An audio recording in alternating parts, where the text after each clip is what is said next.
Entonces, si existe la clave, no va a haber ninguna diferencia con el método anterior. Es exactamente lo mismo, ¿no?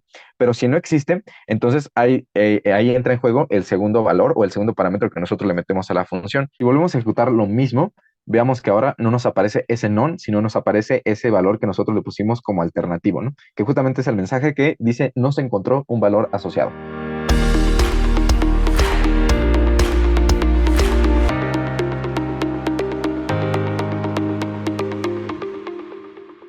Muy bien, entonces lo que vamos a ver el día de hoy va a ser el tema de diccionarios. Lo que vamos a ver va a ser en principio la definición, cuáles son algunas de las características que tiene un diccionario. Vamos a ver que nosotros también vamos a poder acceder, al igual que con listas, tuplas y conjuntos, a los elementos del mismo. Vamos a ver operadores que sí modifican a un diccionario y aquellos que no lo modifican. Y vamos a cerrar con un pequeño ejercicio para ver el concepto de lo que es un diccionario. Entonces, en principio, lo que nosotros podemos entender como un diccionario es que también va a ser una colección, pero ya no de elementos tal cual, ¿no? Así solitos, como los hemos trabajado en conjuntos, tuplas y listas, ¿no?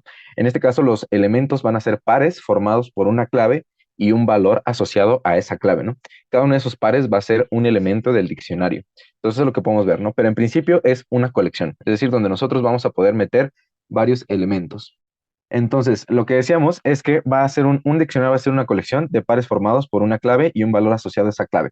Y los vamos a construir por medio de llaves, ¿no? Esto es muy importante porque ayer mencionábamos que los conjuntos también se construían a partir de llaves, ¿no? En este caso, también los diccionarios van a tener esa característica. Y cada uno de los elementos, al igual que como lo hemos visto en otras colecciones, van a ser separados por comas. Entonces, vamos a ver un ejemplo de esto. Vamos a ir a nuestro código y vamos a construir un archivo para la sesión del día de hoy. Entonces vamos a poner aquí diccionarios.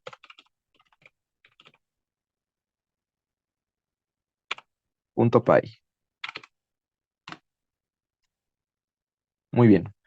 Entonces, una vez que ponemos esto, vamos a ver cómo vamos a construir un diccionario, tomando en cuenta ese proceso, ¿no? Entonces, vamos a definir una variable que se llame diccionario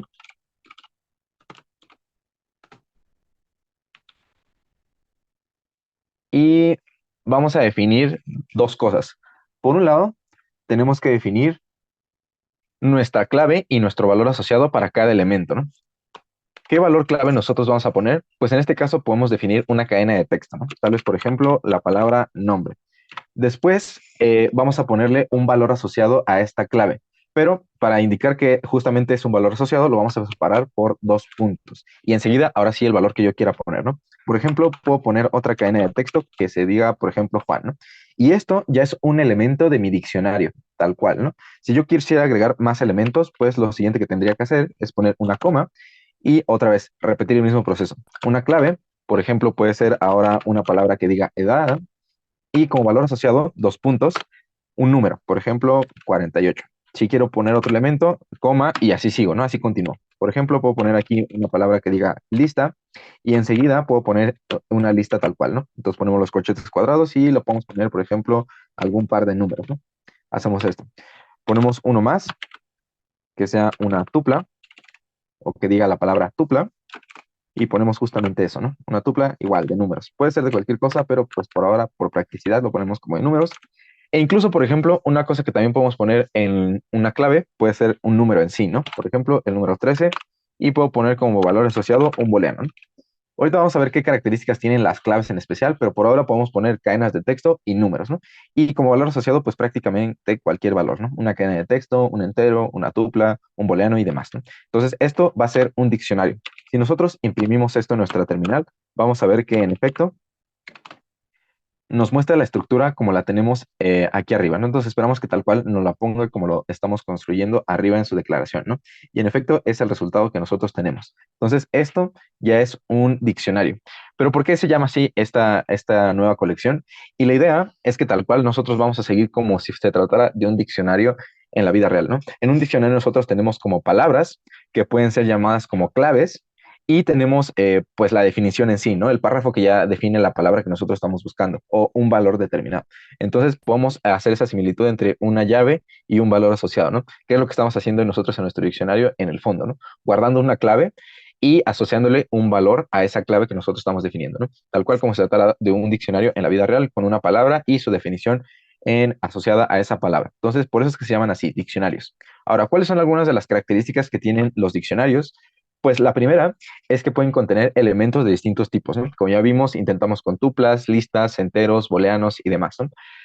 La segunda característica es que son mutables. Ya vimos el concepto de mutabilidad, que lo único que quiere decir es que puede cambiar en el proceso de nuestro código. Es decir, le podemos agregar cosas, le podemos quitar algunos elementos, en general lo podemos modificar, ¿no? Y la tercera es que dice que las claves son únicas y pueden ser de cualquier tipo de dato inmutable. Entonces hay dos características importantes con las claves, que justamente son únicas, es decir, no puede haber dos claves repetidas. Eso también tiene sentido porque en un diccionario no tenemos dos palabras repetidas, sino únicamente es una sola y tenemos su definición para esa palabra, ¿no? Entonces pasa lo mismo en los diccionarios. Y lo segundo es que los elementos que nosotros pongamos o el tipo de dato que nosotros pongamos como clave debe ser de tipo inmutable. Eso quiere decir que, por ejemplo, nosotros no podíamos poner como una clave una lista, ¿no? Porque justamente es un tipo de dato mutable. O, por ejemplo, un conjunto, ¿no? Que también vimos que era un tipo de dato mutable. Entonces, de ahí en fuera nosotros podemos poner cualquier tipo de dato. Los primitivos simples e incluso, por ejemplo, las tuplas o los frozen sets, ¿no? Que son elementos o tipos de dato que no son mutables. Entonces, eso es lo que nosotros tenemos que tener en cuenta a la hora de definir un diccionario. Una vez dicho eso, vamos a ver cómo nosotros vamos a poder acceder a los elementos que tiene un diccionario. Y hay dos formas. La primera es parecida a como lo hacemos con una lista tupla, que es poner el nombre de nuestro diccionario, corchetes cuadrados, pero en este caso no vamos a poner un índice, sino más bien vamos a poner el valor clave, ¿no? O alguna de las claves que nosotros definamos en nuestro diccionario. Esto pues nos va a devolver el valor asociado a esa clave dentro de nuestro diccionario. Una anotación importante es que si en el diccionario no existe esa clave, esto nos va a devolver un error, ¿no? Entonces vamos a ver eso. Entonces regresamos acá a esta parte y vamos a utilizar el diccionario que definimos arriba. Entonces vamos a poner el nombre de nuestro diccionario. Bueno, directamente lo vamos a poner en un print para visualizarlo en nuestra terminal. Ponemos aquí el nombre de nuestro diccionario. Después ponemos corchetes cuadrados y directamente aquí ya me sugiere cuáles son las claves que yo tengo en ese diccionario, ¿no? Por ejemplo, puedo intentar con la primera, que es edad. Si ejecutamos esto, veamos que lo que resulta es justamente me da el valor asociado a esa clave, que en este caso es el entero 48, ¿no? Justamente eso es lo que me regresa en mi terminal. Pero lo que decíamos es que si, por ejemplo, aquí yo pongo una clave que no existe, pues justamente lo que me devuelve es un error, ¿no? Y en específico me devuelve un key error, es decir, un error a la hora de acceder a la clave que yo estoy queriendo poner, pero no existe en mi diccionario. Por eso es que nosotros tenemos ese error, ¿no? Vamos a eliminarlo para que no resulte en un problema en la ejecución. Y vamos a ver que hay una segunda forma alternativa para evitar este error, ¿no? Si nosotros queremos acceder a una llave que tal vez no conocemos, si existe o no en nuestro diccionario, ¿cómo podemos solucionar este error para que no nos muestre, no se nos detenga nuestro programa y continúe con la ejecución?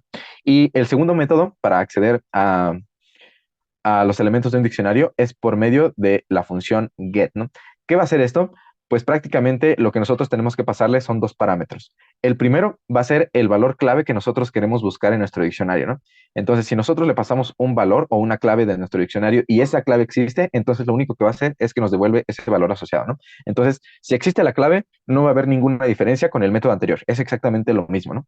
Pero si no existe, entonces ahí entra en juego el segundo valor o el segundo parámetro que nosotros le metemos a la función, que justamente lo que nos dice es que si no existe el elemento que estamos buscando o la clave que pusimos, entonces nos va a devolver ese valor que nosotros pusimos como segundo parámetro. Entonces eso es lo que va a hacer, ¿no? En dado caso de que nosotros no pongamos un valor en específico como alternativo, entonces nos va a dar un valor non por defecto, ¿no? Eso quiere decir que nos va a dar un valor nulo en dado caso de que nosotros no pongamos ese valor alternativo y que no exista la clave, ¿no? Entonces tienen que pasar esas dos cosas. Vamos a ver esto en nuestra terminal y para ello vamos a poner aquí abajo otro print y ponemos aquí en principio el nombre de nuestro diccionario, después .get y por ejemplo vamos a intentar ver qué pasaría si yo aquí pongo una clave que en principio sí existe, ¿no? Entonces, por ejemplo, vamos a intentar con otra para no repetir la misma, vamos a poner nombre, ¿no?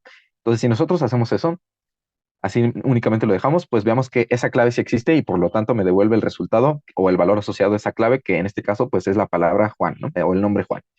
Pero, ¿qué pasa, por ejemplo, si en este caso yo le agrego una clave que no existe en mi diccionario? Si hacemos esto, veamos que en efecto me dice que es un valor non o un valor nulo, ¿no? Entonces, tal cual, ¿no? No me manda un error, sino simplemente me dice que es un valor nulo. Pero, si no queremos que aparezca esto y tal vez, por ejemplo, un mensaje más descriptivo, podemos ponerlo como segundo parámetro, ¿no? Entonces ponemos una coma y aquí tal vez podemos poner una cadena de texto que diga no se encontró un valor asociado. Listo, ¿no? Si volvemos a ejecutar lo mismo, veamos que ahora no nos aparece ese non, sino nos aparece ese valor que nosotros le pusimos como alternativo, ¿no? Que justamente es el mensaje que dice no se encontró un valor asociado. Entonces, tal cual, ¿no? Eso nos puede ayudar justamente para que si nosotros no sabemos con certeza cuál es la clave que nosotros estamos poniendo y si esa existe en el diccionario, pues nos va a aparecer ese valor alternativo, ¿no? Puede ser una solución útil para esta parte. Ahora, ¿qué es lo siguiente que nosotros podemos ver? Lo siguiente que nosotros podemos ver van a ser los operadores que tenemos dentro de un diccionario. Y en principio vamos a ver aquellos que no modifican al diccionario, es decir, que únicamente nos dan información que está en el diccionario en sí, ¿no? Sin hacerle ningún cambio. Vamos a ver de tres en tres porque en esencia son operaciones que nosotros ya hemos visto, ¿no? Pero para ver que en efecto también se pueden aplicar a un diccionario. La primera es la función len, que lo que va a hacer esto es que nos cuenta el número de elementos que hay en nuestro diccionario. La segunda es la función mínimo, que lo que va a hacer esto es que nos va a devolver el elemento mínimo, pero tomando como comparación las puras claves, ¿no? No toma en cuenta los valores asociados, sino únicamente va a tomar como a la hora de comparar las puras claves de nuestro diccionario y nos va a devolver la clave mínima y obviamente siempre que éstas sean comparables, ¿no? Si tenemos de varios tipos y que no son comparables, pues entonces esto también nos va a lanzar un error, ¿no? La función máximo hace lo mismo, toma el elemento máximo, pero de todas las claves, siempre y cuando éstas sean comparables. Entonces vamos a ver esas tres y regresamos aquí a nuestro Visual Studio Code. Y lo que vamos a hacer es, en principio, vamos a tomar un diccionario que prácticamente es parecido al que teníamos arriba y vamos a iniciar con las tres operaciones que dijimos, ¿no? Vamos a tomar en cuenta este diccionario que tiene un nombre, una edad, una lista y una tupla. Le quitamos algún par de datos de los de arriba. Entonces vamos a empezar con la función len. Ponemos aquí abajo un print. Adentro de este print ponemos la función len y después de eso ponemos nuestro diccionario. Vamos a poner enseguida las otras dos métodos, que es la función mínimo y la función máximo. Aquí arriba vamos a poner un print, adentro la función max y adentro nuestro diccionario de.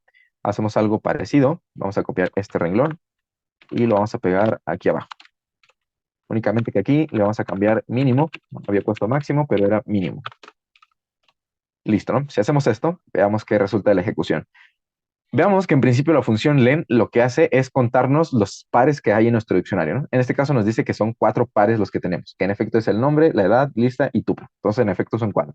Luego, lo segundo es que nos toma en la función mínimo, nos toma como resultado la clave edad, ¿no? Justamente la que tenemos en azul. Entonces, ¿qué es lo que está pasando? En principio decíamos que va a tomar las puras claves, es decir, nuestra cadena de texto nombre, edad, lista y tupla.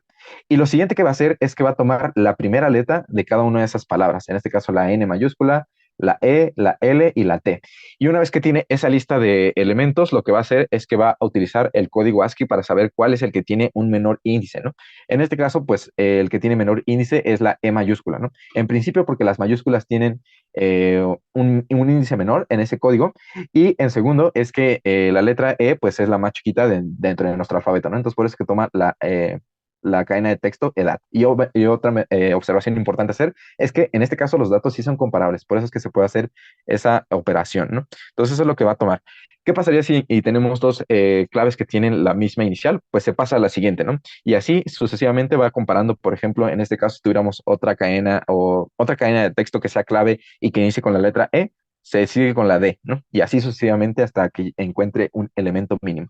Y en el máximo lo que nos toma es la letra o la palabra lista, ¿no? Justamente porque si regresamos a las letras, la única minúscula es la letra L, que es la que tenemos en la palabra lista.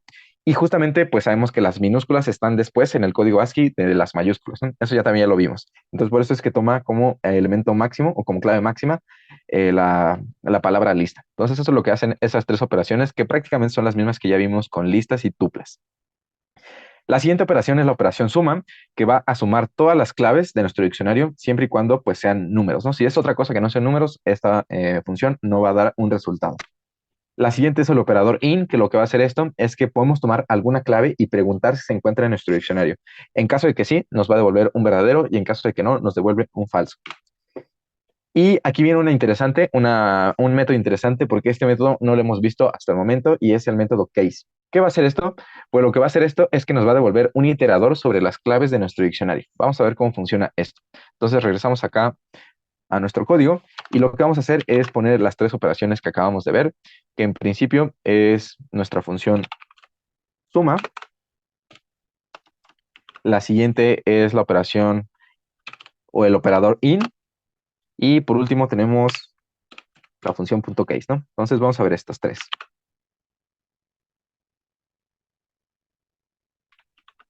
Muy bien. Entonces, lo que vamos a hacer en principio para aplicar este método de suma, vamos a definir un nuevo diccionario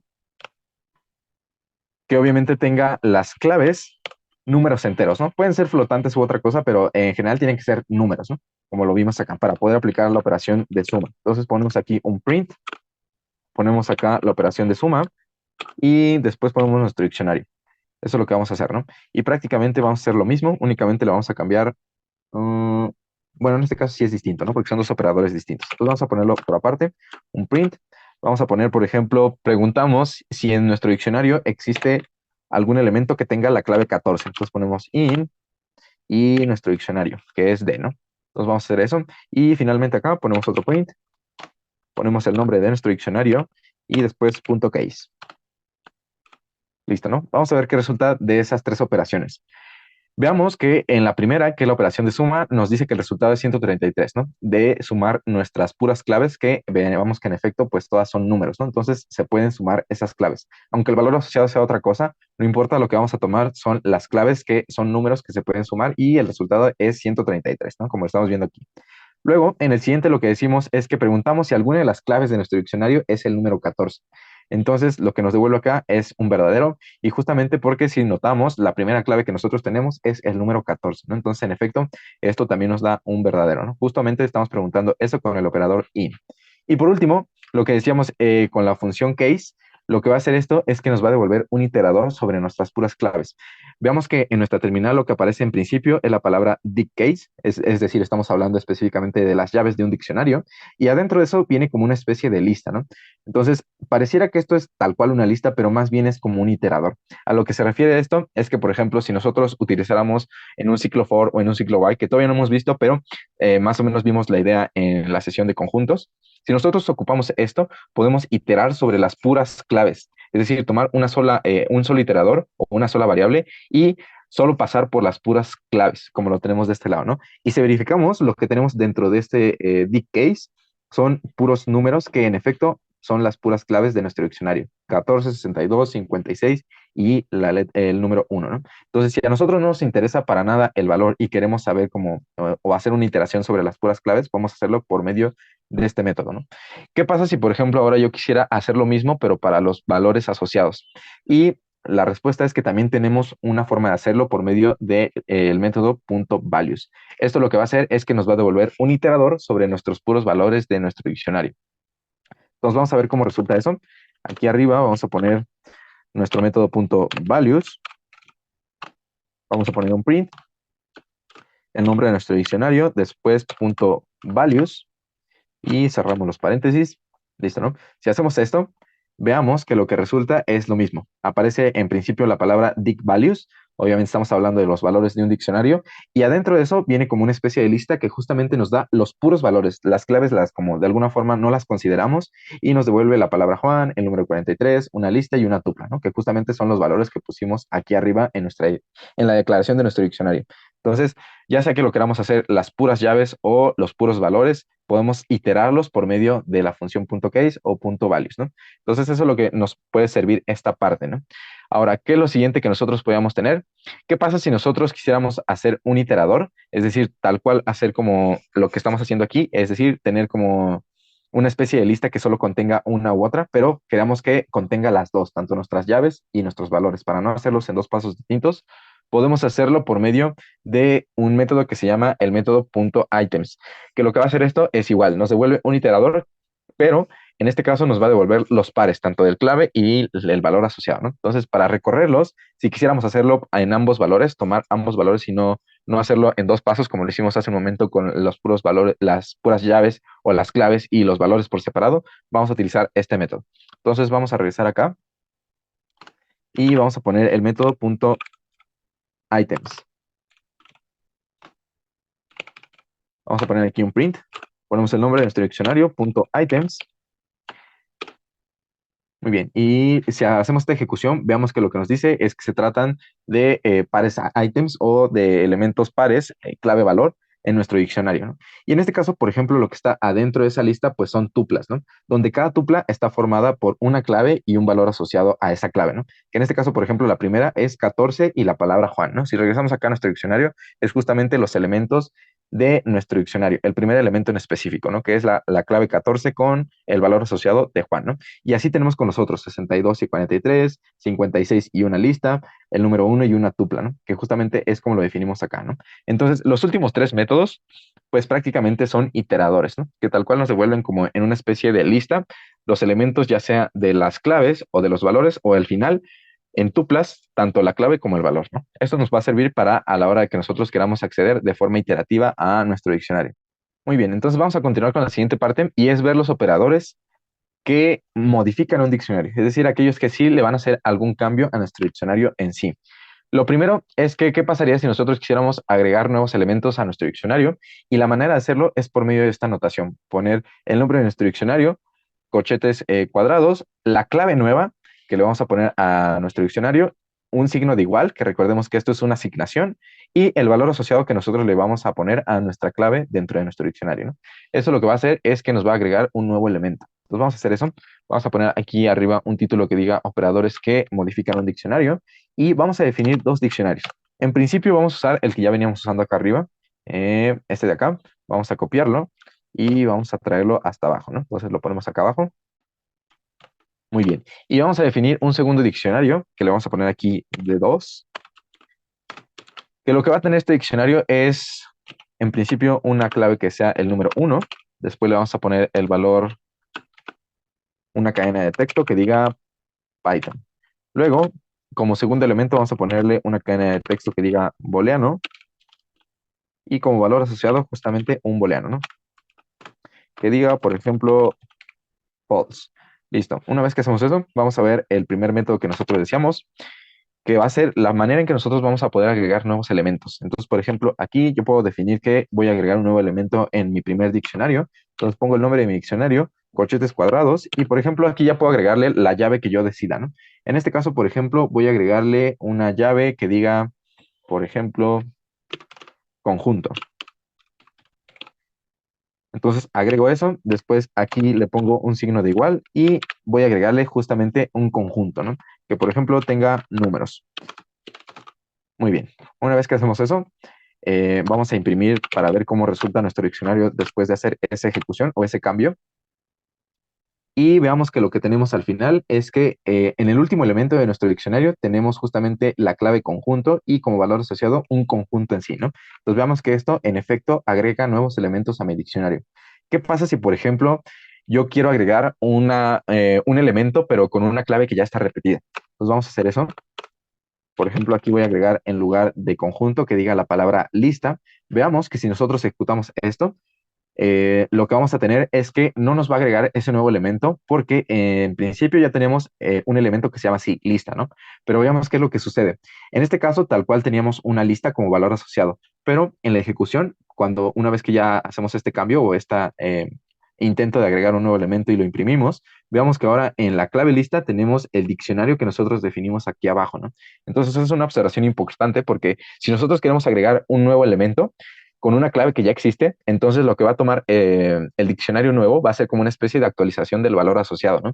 En este caso va a tomar el nuevo elemento que nosotros le pasemos y pues desecha el que ya traía por defecto, ¿no? En este caso la lista que nosotros definimos. Entonces hay que tener cuidado con ese tipo de cosas porque nosotros podemos cambiar el valor original que tiene una clave al hacer esto, ¿no? Pero veamos que en general si nosotros ponemos una clave que no existe, simplemente lo va a agregar. Entonces esa es la observación, ¿no?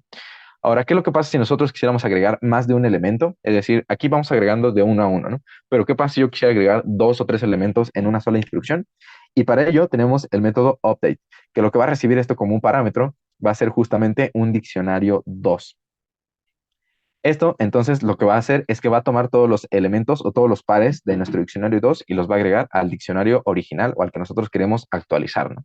Entonces, vamos a hacer eso. Aquí lo que vamos a poner es nuestro primer diccionario, que es el que queremos actualizar.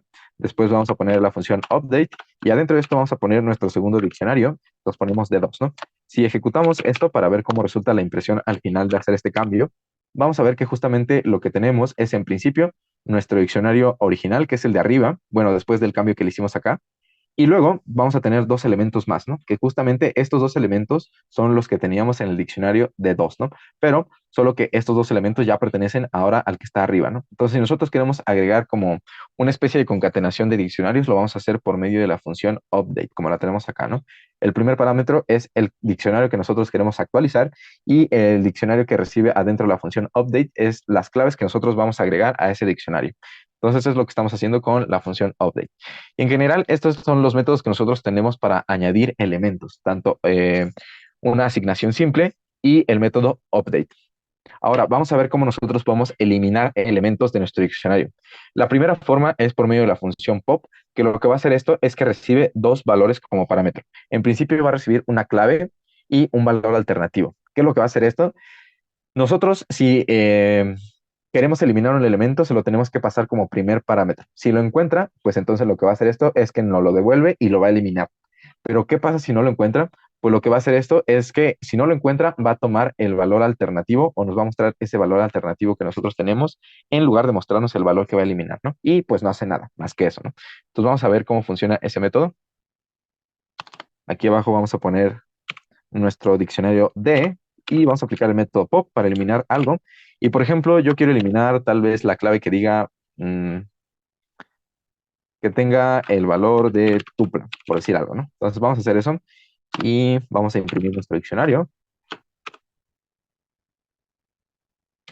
después de ese cambio, ¿no? Entonces vamos a hacer esta ejecución y veamos que lo que resulta es que tenemos el mismo diccionario de arriba, únicamente que el valor de tupla ya no aparece, ¿no? Entonces, en efecto, lo está eliminando. Pero también sabemos que, por ejemplo, la función pop tiene una característica especial y es que justamente si nosotros le ponemos a la instrucción aquí un print, es que nos va a devolver, en este caso, por ejemplo, ya no el valor que está, la clave que está eliminando, sino más bien el valor asociado a esa clave, ¿no? Que en este caso es tal cual la tupla que nosotros estamos eliminando. Entonces, eso es lo que tiene la función .pop, ¿no? Que si nosotros eliminamos algo y le ponemos aquí una clave, nos va a devolver el valor asociado a esa clave que está eliminando y obviamente pues la elimina, ¿no? Como vemos al final de nuestra ejecución. Pero ¿qué pasa si, por ejemplo, nosotros eliminamos algo que no existe? ¿Qué nos va a devolver esto? Y para ello es que nosotros vamos a utilizar el valor alternativo, ¿no? Entonces, de hecho, aquí le podemos poner, por ejemplo, alternativo, la palabra que diga alternativo. Pues puede ser cualquier otra cosa, pero únicamente le vamos a poner esa palabra como un valor alternativo a la función .pop, ¿no? Entonces, veamos que en efecto, esta clave no existe en nuestro diccionario y por lo tanto no la encuentra. Y como no la encuentra, pues lo que nos va a mostrar es el valor alternativo que nosotros pusimos como segundo parámetro, ¿no? Y es lo que nos muestra acá en la impresión que nosotros tenemos de nuestra función pop, ¿no? Y veamos que, pues, en esencia no hace nada, ¿no? Si nosotros no encuentra esa clave que eliminar, pues deja nuestro diccionario tal cual, ¿no? Y lo podemos comparar con el de arriba. Este es el que tenemos y este es el que resulta después de la ejecución de nuestro método pop, ¿no? Entonces no hace nada, únicamente muestra el valor alternativo que tenemos acá. Entonces, es el primer método que nosotros tenemos para eliminar cosas de un diccionario por medio de la función .pop. Un método parecido es la función pop item, que lo que va a hacer esto es que nos va a devolver la tupla de nuestro valor clave y el valor asociado a esa clave una vez que los elimine y esta eliminación la va a hacer del último elemento que nosotros tenemos en nuestro diccionario. Entonces, tal cual, lo que vamos a hacer con esto es que en lugar de eliminar un elemento específico, eliminamos el último elemento y lo que nos va a devolver esta función pop item es justamente la clave o una tupla formada por la clave y el valor asociado a esa clave. Entonces, vamos a verlo con un ejemplo para que se entienda más.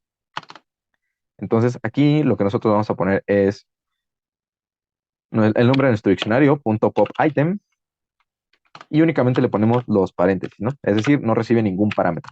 Si nosotros imprimimos en nuestro diccionario para ver cómo queda después de esta ejecución, veamos que lo que va a resultar es que justamente va a eliminar el último elemento del diccionario. En este caso, el último elemento era la clave booleano y nuestro booleano false, ¿no? Entonces es lo que estamos eliminando al aplicar este método. Pero veamos que si nosotros imprimimos esto, lo que va a resultar de esa ejecución es que nos devuelve justamente lo que decíamos en los slides, ¿no? Que justamente es, ¿qué es lo que está eliminando? Nuestra tupla que tiene nuestra clave y el valor asociado a esa clave, ¿no? Que es booleano y false, ¿no? Entonces eso es lo que tiene la función pop item. Es parecida a la de arriba, únicamente que aquí va a eliminar el último elemento. Por eso es que ya no recibe ningún parámetro, ningún valor alternativo, ¿no? Porque a fuerzas va a eliminar algo y ese algo va a ser el último elemento de nuestro diccionario. Entonces, ese es el otro método que nosotros tenemos para eliminar. ¿Qué otro método vamos a utilizar? Otro método que nosotros tenemos para eliminar cosas es el método del, que lo que va a hacer esto, la anotación es poner la palabra del, un espacio, de el nombre de nuestro diccionario, corchetes cuadrados y la clave que nosotros queramos eliminar, ¿no? Esto va a eliminar la clave, el par clave valor de nuestro diccionario. Entonces vamos a ver eso. Regresamos a esta parte. Vamos a utilizar el método del espacio de el nombre de nuestro diccionario y alguna clave que nosotros queramos eliminar. Por ejemplo, la que diga nombre. Si nosotros hacemos esto y después imprimimos nuestro diccionario, vamos a ver cómo resulta después de ese cambio. Ejecutamos y vemos que en efecto es lo mismo de arriba, únicamente que ya no tenemos la primera clave que dice nombre, ¿no? Es decir, ya la primera clave ahora es edad, que era la segunda de la ejecución de arriba, ¿no? Entonces veamos que en efecto esto también elimina algún elemento de nuestro diccionario. Entonces, esa puede ser otra alternativa que nosotros tenemos a la hora de eliminar cosas. Y por último, tenemos un método que va a eliminar todo. Al igual que lo hacemos con una lista o un conjunto, tenemos la función clear, que lo que va a hacer esto, decíamos, elimina todos los elementos que están en nuestro diccionario y nos lo deja vacío. Entonces vamos a ver ese último método. Vamos a poner d.clear. Ponemos esto, imprimimos el resultado, ejecutamos y veamos que lo que nos resulta simplemente nos devuelve las llaves sin ningún elemento dentro, ¿no? Esto es importante mencionarlo porque en la sesión de ayer veíamos que si nosotros teníamos las llaves vacías, en realidad se trataba de un diccionario vacío, ¿no? Es decir, a lo que nos referimos es a esta estructura que nosotros hemos venido trabajando, pero sin ningún elemento, sin ninguna clave valor. Esa es la diferencia que nosotros tenemos con conjuntos. Por eso es que cuando nosotros tenemos un conjunto vacío, lo poníamos con la función set y paréntesis vacíos, ¿no? Para diferenciar esta situación de un conjunto vacío, ¿no? Pero en efecto, veamos que este método clear lo que hace es eliminar todos los elementos que tengamos dentro de un diccionario. Entonces, estos son los métodos que nosotros tenemos para modificar diccionarios. Muy bien, entonces si no hay ninguna pregunta, ninguna otra duda, vamos a hacer un pequeño ejercicio para practicar un poco acerca de este tema y recordar un poco acerca del tema de listas para ver qué es lo que nosotros vamos a reforzar. Entonces vamos a ponerle a este archivo sistema de votación .py. Hacemos esto, vamos a cerrar lo que ya no nos sirve y aquí me acabo de dar cuenta que me equivoqué en el nombre. Vamos a modificarlo. Únicamente vamos a borrar las comillas. Muy bien, listo, ¿no? Entonces vamos a copiar aquí un pequeño párrafo que justamente va a ser lo correspondiente al ejercicio que vamos a practicar. Entonces vamos a poner esto y listo, ¿no? Entonces lo que vamos a hacer es que vamos a implementar un sistema de votación utilizando un diccionario en Python. ¿Cuál va a ser la idea? Es que como valores clave dentro de nuestro diccionario vamos a tener los nombres de los candidatos y el valor asociado a esas claves van a ser la cantidad de votos que cada candidato recibió. Al final, lo que nosotros vamos a hacer es que vamos a permitir al usuario registrar 10 votos para para tres candidatos distintos y mostrar los resultados respectivamente, ¿no? Entonces, ¿qué es lo que vamos a hacer? Pues vamos a hacer esa parte de un sistema de votación a partir de almacenar la información en un diccionario. Aquí en este caso vamos a permitir registrar 10 votos y 3 candidatos, pero pues pueden ser más, ¿no? Entonces, solamente son para ejemplos prácticos. Entonces, el ejercicio va a estar dividido en 3 partes. Por un lado, el paso uno va a ser registrar los votos, ¿no? Que el usuario pueda ingresar la información para que pueda votar por alguno de los candidatos. El segundo paso va a ser la manera en que almacenamos la información a partir de una lista y un diccionario. Y como tercer paso, vamos a mostrar el resultado a partir del acceso a los elementos bueno, vamos a hacer dos pasos. Una va a ser contar los votos para cada candidato y después acceder a los elementos o a la información que guarda ese diccionario para mostrársela al usuario, ¿no? Entonces, eso es lo que vamos a hacer en los 3 pasos de este ejercicio. Entonces, ¿qué es lo que vamos a hacer? El paso 1 va a ser, dijimos, registrar la información o registrar los votos, ¿no? Entonces ponemos aquí Paso 1, registrar los votos. Eso va a ser el paso 1, ¿no? Entonces, en principio, por ejemplo, lo que podríamos hacer aquí va a ser poner un mensaje, tal cual como lo hacíamos en el ejercicio de las camisetas. Vamos a utilizar aquí un menú similar, ¿no? Entonces vamos a poner un texto que diga,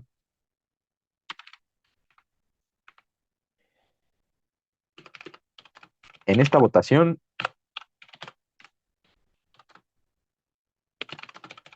hay 3 candidatos disponibles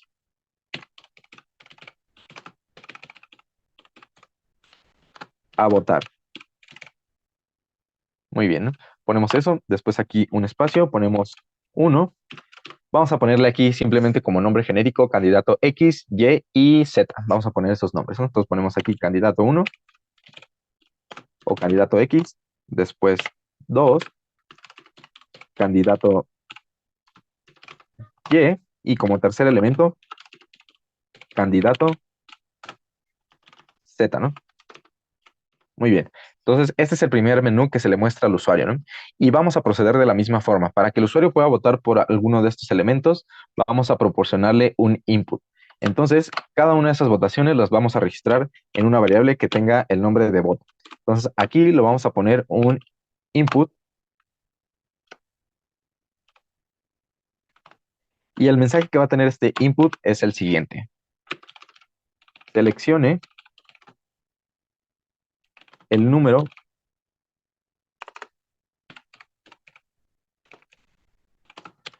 de candidato a votar. Ponemos aquí 2 puntos y un espacio para que no se junte todo, ¿no? Entonces, al final de hacer esta ejecución, vamos a mostrarle un mensaje al usuario que diga voto registrado correctamente.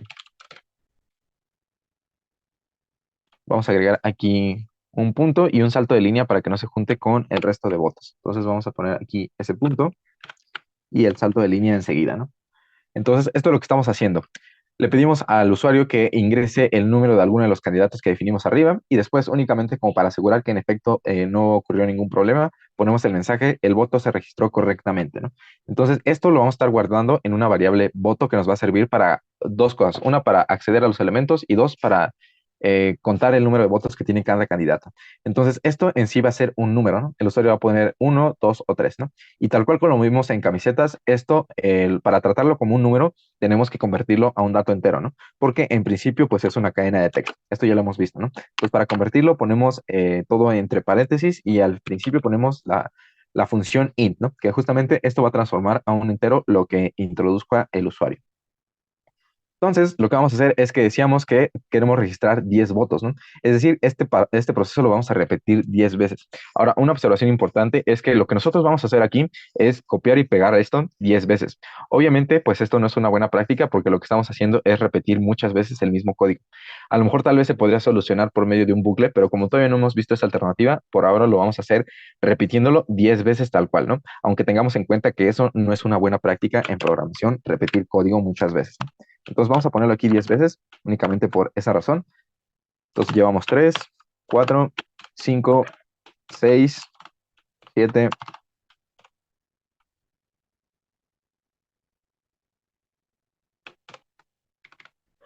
8, 9 y 10, ¿no? Listo. Entonces ya tenemos nuestros 10 votos.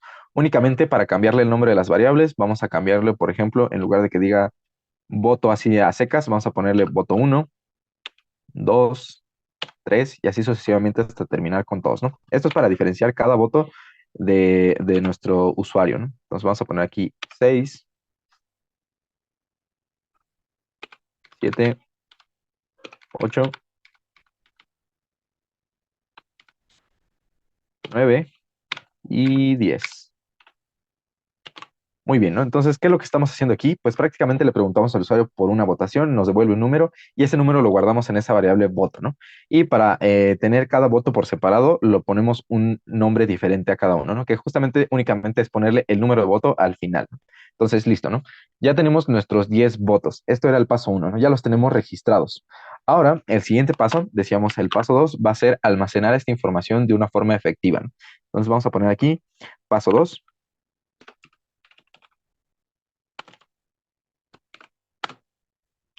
almacenar información, que son nuestros votos, ¿no? Entonces, ¿qué es lo que vamos a hacer aquí? Una cosa que tal vez podríamos hacer aquí para practicar el tema de tuplas es definir el nombre de cada candidato a partir de una tupla, ¿no? Justamente porque lo queremos en una tupla, porque sabemos que esos datos no van a cambiar, ¿no? El nombre de nuestros candidatos no se va a modificar, entonces queremos que almacenarlos en un tipo de dato inmutable, ¿no? Que en este caso, por ejemplo, es una tupla. Entonces vamos a armar nuestra tupla que se llame candidatos. Y dentro de esta tupla nosotros vamos a tener los nombres de esos candidatos que definimos arriba, ¿no? Entonces tenemos un candidato X, después tenemos un candidato Y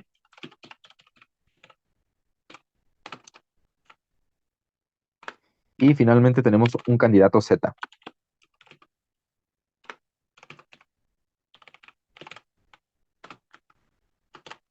Muy bien, ¿no? Entonces ya guardamos esa información de los nombres de nuestros candidatos en esta tupla. Ahora, ¿qué es lo siguiente? Lo siguiente que nosotros tendríamos que hacer es una forma de contar estos votos, ¿no? Como para saber cuántos votaron por nuestro candidato X, cuántos por nuestro candidato Y cuántos por nuestro candidato Z. Y para eso nosotros vamos a hacer uso de una lista. Entonces, en principio, lo que tenemos que hacer es almacenar toda esta información en una lista. ¿Por qué nos va a servir una lista? Y es que si nosotros recordamos, cuando vimos el tema de listas, había una función que era la función .count, que justamente lo que hacía esto era contarnos cuántos elementos del mismo tipo había dentro de una lista, ¿no? Entonces, esa es una propiedad que nosotros queremos. Porque, por ejemplo, en este caso, todos los votos que sea o todos los variables que tengan el número uno van a corresponder a la votación por el candidato X, ¿no? Todos aquellos variables que tengan el número 2 van a corresponder al candidato Y así con el 3, ¿no? Entonces, eso es lo que nosotros queremos hacer y por eso nos vamos a utilizar de una lista, ¿no? Nos vamos a basar en una lista. Entonces, a esa lista le vamos a poner votación como nombre y adentro de esta lista nosotros vamos a ingresar todos los votos que ya registramos arriba, ¿no? Para no tardarme en copiarlos cada uno de ellos, yo ya lo tengo aquí listo. Y justamente es eso, ¿no? Voto uno, voto 2, así hasta el voto 10, que son los que pusimos acá arriba, ¿no? Entonces eso es lo que estamos haciendo. Y ahora, lo siguiente paso es registrar o contar cuántos votos son para cada candidato, ¿no? En este caso, por ejemplo, para el candidato X, lo vamos a guardar en una variable que se llama así, X. Vamos a acceder a nuestra lista que se llama votación y ahora sí vamos a utilizar el método count, ¿no? En este caso, adentro de los paréntesis le tengo que poner cuál es ese elemento que yo quiero contar, ¿no? En este caso es el número uno, ¿no? Que decíamos que justamente el número uno cuenta los votos para el candidato X. Eso mismo tenemos que hacer con los otros dos. Vamos a ponerle aquí una variable Y, ponemos nuestra lista que se llama votación, utilizamos el método count y ahora en lugar del uno ponemos el número 2, ¿no? Que justamente son los votos para el candidato Y. Finalmente hacemos un proceso similar para el candidato Z. Ponemos aquí votación.count y ponemos aquí el número 3. Justamente es el elemento que vota, que cuenta los votos para el candidato Z, como lo estamos viendo, ¿no? Entonces, una vez que nosotros tenemos eso, ahora sí vamos a almacenar nuestra información ya todo en conjunto en un diccionario. Entonces, ¿cómo vamos a hacer eso?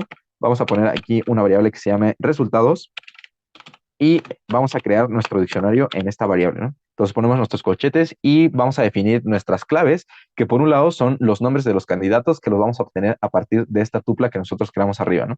Entonces la primera clave va a ser nuestra tupla candidatos y nosotros queremos acceder al primer elemento, ¿no? Eso lo logramos por medio de los corchetes cuadrados y el primer índice que es el número 0. Entonces ponemos eso, después tenemos que poner nuestros dos puntos y el valor asociado a esa clave, ¿no? Que en esencia es el número de votos, ¿no? Decían en las instrucciones que en este caso se registra en la variable X. Entonces tenemos que poner tal cual el nombre de esa variable que es X. Y prácticamente esto es lo mismo que vamos a hacer para los otros dos candidatos. Como valor asociado, como clave, perdón, tenemos nuestra tupla candidatos y queremos acceder al segundo elemento, es decir, el índice 1. Ponemos nuestros dos puntos y le asignamos los votos que tiene el candidato Y, que en este caso se guardan en la variable que tiene ese nombre, Y, ¿no? Y finalmente ponemos lo mismo, candidatos, accedemos al último elemento de nuestra tupla, es el índice 2, ponemos dos puntos y nuestra variable Z, ¿no?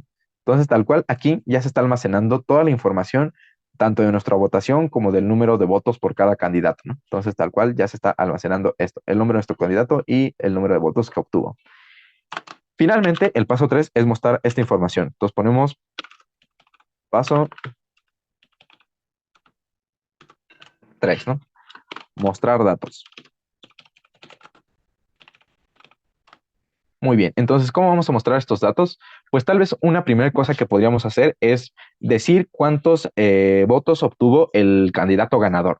¿Cómo vamos a lograr eso? Pues vamos a poner aquí un print y vamos a poner un mensaje que diga el ganador obtuvo, y enseguida de esto vamos a poner el número de votos que obtuvo el ganador. ¿Cómo vamos a lograr eso? Pues por medio de la función máximo, que nosotros ya hemos visto este método, por ejemplo, en listas, ¿no? Que justamente cuando los datos eran comparables, pues en el caso de los números, por ejemplo, tomaba el elemento máximo, ¿no?